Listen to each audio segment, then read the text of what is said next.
দেশের ব্যাংকগুলো আজ ধ্বংসের সীমানায়। হাসিনা সরকারের গত 15 বছরের শাসনামলে বিপুল পরিমাণ অর্থ লুট, পাচার এবং অনিয়মের ফলে অর্থনৈতিক সংকটে ভুগছে দেশ। 2008 থেকে 2023 সালের মধ্যে ব্যাংক থেকে লুট হয়েছে 92,261 কোটি টাকা।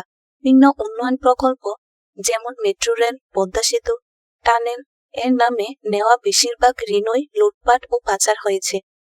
দেশের বিচার বিভাগ, প্রশাসন, পুলিশ, বাংলাদেশ ব্যাংক, দুর্যোগ নির্বাচন কমিশন সহ কোনো প্রতিষ্ঠানই বেঁচে নেই।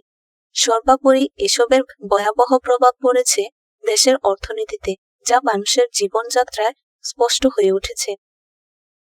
2009 সালে ঋণের পরিমাণ ছিল মাত্র 2,76,000 কোটি টাকা, যা 2024 সালে এসে দাঁড়িয়েছে 18,35,000 কোটি টাকা।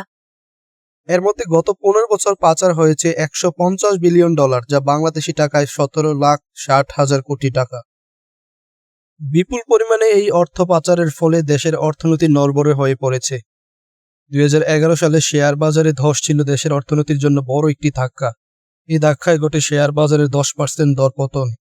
কিন্তু এর জন্য 60 জন প্রভাবশালী ব্যক্তিদের দায়ী করা হলেও তাদের বিরুদ্ধে কোনো ব্যবস্থাই নেয়নি তৎকালীন সরকার। পদ্মা সেতুর দুর্নীতি কেলেঙ্কারি বিশ্বব্যাংকের 1.2 বিলিয়ন ঋণ বাতিলের কারণ হয়। দুর্নীতির অভিযোগে বিশ্বব্যাংক ঋণ বাতিল করলেও বাংলাদেশ সরকার নিজস্ব অর্থায়নে সেতুটি নির্মাণের সিদ্ধান্ত নেয়।